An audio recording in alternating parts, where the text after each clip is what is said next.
કચ્છમાં દબાણ હટાવની કામગીરી ચાલી રહી છે ત્યારે લખપત તાલુકાના મુખ્ય મથક દયાપર અને નજીકના વિરાણી ગામે વહીવટી તંત્ર પ્રાંત અધિકારી સૂરજ સુથારના માર્ગદર્શન હેઠળ 4 થી 5 જેટલા ખેતી વિષયક દબાણો દૂર કરવામાં આવ્યા હતા। નાયબ મામલતદાર યુવરાજસિંહ ગોહિલે જણાવ્યું હતું કે પ્રથમ તબક્કે વિરાણી દયાપર ખાતે દબાણો દૂર કરાશે। તાલુકામાં 7 ગામોના 15 દબાણ દૂર કરવા તમામને નોટિસ પાઠવાઈ છે। સરકારી જમીન પર કિંમતી દબાણો ઠેક ઠેકાણે થયા છે, જેમાં દયાપર માતા નંબર રાવળેશ્વર, બરંદા, નરા, મુંધાન સહિતના ગામોમાં દબાણ દૂર કરાશે। દયાપરમાં દાદાનું બુલડોઝર ફરી વળતા દબાણકારોમાં ફફડાટ ફેલાયો છે। અંજારમાં જિલ્લા ભાજપ દ્વારા યોજાયેલી ડોક્ટર બાબા સાહેબ આંબેડકરનું સન્માન કાર્યક્રમ યોજાયો હતો। પ્રદેશ અનુસૂચિત જાતિ મોરચા મહામંત્રી દેવેનભાઈ વર્માએ જણાવ્યું હતું કે ડોક્ટર બાબા સાહેબ આંબેડકરના દેશના બંધારણ ઘડતરમાં અમૂલ્ય યોગદાનને દેશ ક્યારેય ન ભૂલી શકે તેવું કહ્યું હતું। તેમણે કાર્યક્રમ દ્વારા પ્રબુદ્ધ નાગરિકો તેમના ચરિત્રને સદા યાદ કરશે તેવું કહ્યું હતું। કાર્યક્રમમાં ઉપસ્થિત પ્રબુદ્ધ નાગરિકોનું સ્વાગત કરતા અંજાર ધારાસભ્ય ત્રિકમભાઈ છાંગાએ ડોક્ટર બાબા સાહેબના દેશના બંધારણ પરત્વેના પ્રદાનને યાદ કરી ગુજરાત સરકાર હર હંમેશ તેમનું યથોચિત સન્માન કરવા અગ્રેસર રહી છે તેવું કહીને તેમના જન્મદિવસે પ્રદેશ ભાજપ અને રાજ્ય સરકાર દ્વારા હાથ ધરાયેલા અનેકવિધ કાર્યક્રમો અંગેની માહિતી આપી હતી। કચ્છ જિલ્લા ભાજપ પ્રમુખ દેવીજીભાઈ વરચંદે ડોક્ટર આંબેડકરના જીવન કવનની વાતો કરી તેમના જીવનમાંથી પ્રેરણા મળતી હોવાનું કહ્યું હતું।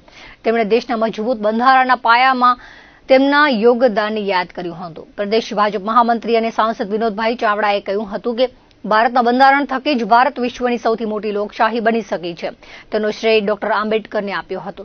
ડોક્ટર બાબા સાહેબ આંબેડકરના દેશ પ્રતિ ઋણને યાદ કરી તેમને મહામાનવ ગણાવ્યા હતા। ગાંધીધામ ધારાસભ્ય માલતીબેન મહેશ્વરીએ પણ પ્રસંગોચિત ઉદબોધન કરતા ડોક્ટર આંબેડકરજીના પ્રેરણાત્મક જીવન વિશે વાત કરી હતી।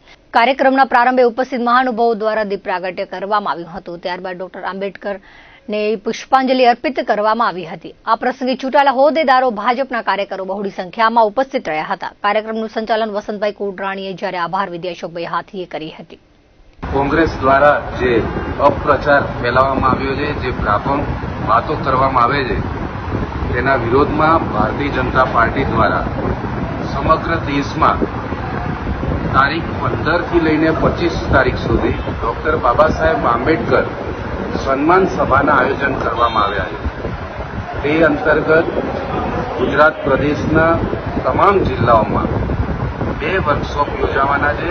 જેમ આજે પ્રબુદ્ધ નાગરિક સંમેલન અહીંયા કચ્છમાં યોજાયું, તેવી જ રીતે યુવા સંમેલન, આ 2 કાર્યક્રમ ભારતીય જનતા પાર્ટી દ્વારા તમામ ગુજરાતમાં અને દેશભરમાં કરવામાં આવી રહ્યા છે। એમાં અમારા પ્રદેશમાંથી પણ 2 વક્તાઓ જાય છે, જે અલગ અલગ વિષય ઉપર લોકોને માહિતગાર કરે છે અને સાથે સાથે નવી દિલ્હીથી પણ પ્રદેશ લેવલના વક્તાઓ પણ, સ્ટેટ સેન્ટ્રલ લેવલના વક્તાઓ પણ ગુજરાતના પ્રવાસે જાય છે। અંજાર મધ્ય ભારતીય જનતા પાર્ટી દ્વારા અનુસૂચિત જાતિ મોરચા દ્વારા આજે ભવ્ય કાર્યક્રમનું આયોજન કરવામાં આવ્યું હતું। ડોક્ટર બાબા સાહેબ આંબેડકર સન્માન અભિયાન અંતર્ગત પ્રબુદ્ધ નાગરિકો સાથેનો એક ગોષ્ઠીનો કાર્યક્રમ કરવામાં આવ્યો હતો અને દેશના યશસ્વી વડાપ્રધાન શ્રી નરેન્દ્ર મોદી સાહેબના નેતૃત્વમાં જે અનેક કાર્યો જે દેશની અંદર થયા છે, ડોક્ટર બાબા સાહેબ આંબેડકરના જીવન સાથે જોડાયેલા સ્થળોનો વિકાસ થયો છે। પંચતીર્થ તરીકે એમનું નામ આપવામાં આવ્યું છે અને આપણે દેશની અંદર જોયું કે વર્ષો સુધી ડોક્ટર બાબા સાહેબ આંબેડકરને જે તે વખતની કેન્દ્રની સરકારો દ્વારા અપમાનિત કરવામાં આવ્યા હતા। સેન્ટ્રલ હોલની અંદર પહેલી ચિત્ર ન મૂકવા દેવું, ભારત રત્ન ન આપવા દેવો, આવા અનેક બાબતોથી દૂર રાખવામાં આવ્યા હતા। જ્યારે જ્યારે ભારતીય જનતા પાર્ટીની સરકારો આવી, ભારતીય જનતા પાર્ટીના સમર્થનવાળી સરકારો આવી, ત્યારે એ ભારત રત્ન આપવાની વાત હોય, સેન્ટ્રલ હોલમાં પહેલી ચિત્ર મૂકવાની વાત હોય, અને ભારતીય જનતા પાર્ટીએ હંમેશા ડોક્ટર બાબા સાહેબ આંબેડકરને માન અને સન્માન આપ્યું છે। અને બીજી બાજુ કોંગ્રેસે હંમેશા જે અપમાન કર્યું છે, જે સાચી વાત જે છે એ લોકો સુધી પહોંચે, અને સંવિધાનની વાત કરીએ તો આપણા દેશની અંદર વિશ્વનું સૌથી મોટું સંવિધાન ડોક્ટર બાબા સાહેબ આંબેડકર, જેમના નિર્માતા અને એ સાચા અર્થની અંદર સંવિધાનના ઘડવૈયા, અને આ સંવિધાનનું પણ માન અને સન્માન જે છે એ દેશના વડાપ્રધાન શ્રી નરેન્દ્ર મોદી સાહેબ જ્યારે આ રાજ્યના મુખ્યમંત્રી હતા અને ત્યારે જે છે કે સુરેન્દ્રનગરની અંદર હાથીની અંબાડી ઉપર 3 દિવસની યાત્રા કાઢવામાં આવી હતી અને 2014માં જ્યારે દેશના વડાપ્રધાન બન્યા અને ત્યારે જે છે કે કેન્દ્ર સરકાર દ્વારા સંવિધાન દિવસની ઉજવણી કરવામાં આવી. જ્યારે જે છે કે અનેક વખત દેશના વડાપ્રધાન શ્રી નરેન્દ્ર મોદી સાહેબના નેતૃત્વમાં જે છે કે દર વર્ષે સંવિધાનની ઉજવણીના અનેક કાર્યક્રમો પણ દેશની અંદર યોજવામાં આવે છે. તો ડૉક્ટર બાબા સાહેબ આંબેડકરને હંમેશા ભારતીય જનતા પાર્ટીએ જે માન અને સન્માન આપી છે, જે વાત આજે આ કાર્યક્રમની અંદર આવનારા સૌ લોકો સાથે મળીને કરી. કચ્છના આરોગ્ય ક્ષેત્રે અત્યાધુનિક સારવારની સુવિધામાં વધારો થયો છે.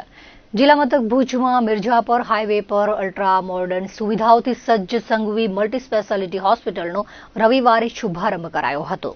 સાંસદ વિનોદભાઈ ચાવડા, જિલ્લા ભાજપ પ્રમુખ દેવજીભાઈ વરચંદ, ભુજના ધારાસભ્ય કેશુભાઈ પટેલ, અબડાસાના ધારાસભ્ય પ્રદ્યુમનસિંહ જાડેજા સહિતના મહાનુભાવોની ઉપસ્થિતિમાં મલ્ટી સ્પેશિયાલિટી હોસ્પિટલને દર્દીઓની સેવામાં ખુલ્લી મૂકવામાં આવી હતી.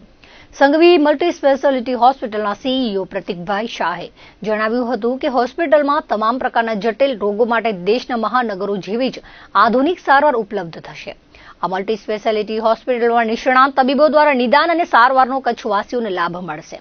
100 બેડ ધરાવતી હોસ્પિટલમાં 24 કલાક laboratory, pharmacy, 45 ICU bed, PICU, NICU, 20 echo, TMT, sonography, x-ray સહિતની સુવિધાઓ ઉપલબ્ધ થશે. આ ઉપરાંત દૂરબીનથી થતા ઓપરેશન, ગંભીર અને અતિ ગંભીર રોગની સારવાર, joint replacement, modular operation theatre, advance ventilator, રસીકરણ જેવી મહત્વની સુવિધાઓ પણ મળી રહેશે. ઓર્થોપેડિક, જનરલ ફિઝિશિયન, કાર્ડિયોલોજી, આંખ રોગ, શ્વસન રોગ, general surgery, ICU, critical care વિભાગ, ન્યુરો અને સ્પાઇન સર્જરી, બાળ રોગ, સ્ત્રી રોગ અને રેડિયોલોજિસ્ટ વિભાગના નિષ્ણાત તબીબો અને પેરામેડિકલ સ્ટાફ દર્દીઓની સેવામાં ખડે પગે રહેશે. આ હોસ્પિટલમાં ફિઝિયોથેરાપી અને ડાયાલિસિસની સુવિધા પણ મળી રહેશે તેવું તેમણે વધુમાં ઉમેર્યું હતું. હોસ્પિટલના શુભારંભ વખતે ઉપસ્થિત સાંસદ, ધારાસભ્યો સહિતનાઓએ શુભેચ્છા પાઠવી હતી. કચ્છના દર્દીઓને જટિલ પ્રકારના રોગની ઘર આંગણે સારવાર મળી રહેવાનો સંતોષ વ્યક્ત કર્યો હતો. આ વેળાએ જિલ્લા ભાજપ પ્રમુખ દેવજીભાઈ વરચંદ, જિલ્લા ભાજપ મહામંત્રી નરેન્દ્ર પ્રજાપતિ, દિલીપ શાહ, જિલ્લા ભાજપ ઉપપ્રમુખ શીતલ શાહ, ભુજ તાલુકા ભાજપ પ્રમુખ ભીમજીભાઈ જોધાણી, ભુજ શહેર ભાજપ પ્રમુખ મિત ઠક્કર, પૂર્વ ધારાસભ્ય પંકજ મહેતા, પૂર્વ જિલ્લા ભાજપ પ્રમુખ દિલીપભાઈ ત્રિવેદી, ભાડાના પૂર્વ ચેરમેન કિરીટભાઈ સોમવોરા, અશોક હાથી, ધોરડોના સરપંચ મિયા હુસેન, ક્રેડાઈના પ્રવીણ પિંડોરિયા, ધારાશાસ્ત્રી રાજેશ પ્રેમજીભાઈ ઠક્કર, પૂર્વ પીપી કલ્પેશ ગોસ્વામી, અભય શાહ, ડોક્ટર આનંદ ચૌધરી, ડોક્ટર વિશાલ દેસાઈ, કવિઓના પ્રમુખ જીગર છેડા, તેરા તુજકો અર્પણના પ્રમુખ હિતેશભાઈ ખંડોર, જિલ્લા પંચાયતના પૂર્વ પ્રમુખ પારુલબેન કારા, અભય કલર લેબના પ્રકાશ ગાંધી, ગ્લોબલ કચ્છ ફેડરેશનના પ્રમુખ અનિલ ગોર, પૂર્વ નગર અધ્યક્ષા હંસાબેન છેડા સહિતના રાજકીય, સામાજિક બેડાના આગેવાનો, તબીબો, સ્નેહીજનો અને શુભેચ્છકો મોટી સંખ્યામાં હાજર રહ્યા હતા. આપણે હોસ્પિટલ મલ્ટી સ્પેશિયાલિટી હોસ્પિટલ છે, ત્યાં દરેક પ્રકારની સુવિધાઓ ઉપલબ્ધ રહેશે. જેમ કે હાડકા રોગના છે, પછી પલ્મોલોજીસ્ટ છે, ક્રિટિકલ કેર છે, આંખ વિભાગ છે, બાળકોનું છે, સર્જરી વિભાગ છે, એમ દરેક પ્રકારની સુવિધા હોસ્પિટલમાં આપણે ઉપલબ્ધ રહેશે. ઇવન એક્સરે છે, લેબ છે, એ પણ બધું આપણું ઇનહાઉસ જ છે. બધું એક જ યુનિટમાં, સિંગલ યુનિટમાં બધું જ તમારું વર્કઆઉટ એક જ યુનિટ જગ્યાએ થઈ જશે. આપણે હોસ્પિટલમાં એક આપણે ડ્રેગરનું ક્લાસ 100 કહેવાય છે, મોડ્યુલર ઓટી આપણે ક્રિએટ કરેલું છે, અને which is one of the best in whole Gujarat. તો કોઈ પણ જાતના ઇસ્યુઝ વગર, કોઈ પણ જાતના તકલીફ વગર દરેક પ્રકારની સારવાર હોસ્પિટલમાં થઈ શકશે.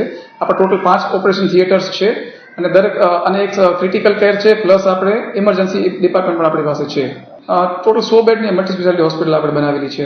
દર્દીઓમાં આપણે એવું છે કે આપણે એક સેવાના ભારથી આપણે આ હોસ્પિટલ આપણે બનાવેલી છે. તો સારામાં સારી એમને સુવિધાઓ મળી રહે, સારામાં સારી સેવા થાય, એવું જ આપણું ધ્યેય છે હોસ્પિટલ સાઇડથી. ભુજ નવી જથ્થાબંધ શરાફ બજાર ગૌ સેવા સમિતિ દ્વારા ગાયોને ઘાસચારાનું નિરણ કરવામાં આવે છે. ત્યારે દાતા ગોપાલનાથ, કાકુનાથ, નાથ બાવા ગોપાલ ચીકીવાડા તરફથી મુન્દ્રા તાલુકાના મોટી ભુજપુર, પાંગડાપોળ ખાતેના ગૌવંશોને 15,000 કિલો લીલી મકાઈના ઘાસચારો અપાયો હતો. તેમજ રસ્તે આવતા વાડી વિસ્તારોના રખેવાળ શ્વાનોને ગાયોને તાજો દૂધ, ઘઉં અને બાજરાના રોટલી અને રોટલાઓના ટુકડાઓ મિક્સ કરી આપવામાં આવ્યા હતા. આ પરમાર્થી કાર્યમાં સિનિયર સિટીઝન દાતા પરિવાર ગોપાલનાથ, કાકુનાથ, નાથ બાવા ગૌ સેવા સમિતિના નવીનભાઈ માહેશ્વરી, બાળ ગૌ જીવદયા પ્રેમીઓ, ગૌ સેવા સમિતિના સેવકો, સ્થાનિક ગોપાલકો જોડાયા હતા. દર્શક મિત્રો, હતા ત્યાર સુધીના કચ્છ ટીવી ન્યૂઝ. ફરી મળીશું નવા સમાચારો સાથે, નવી અપડેટ સાથે. ત્યાં સુધી મને રજા આપશો. નમસ્કાર.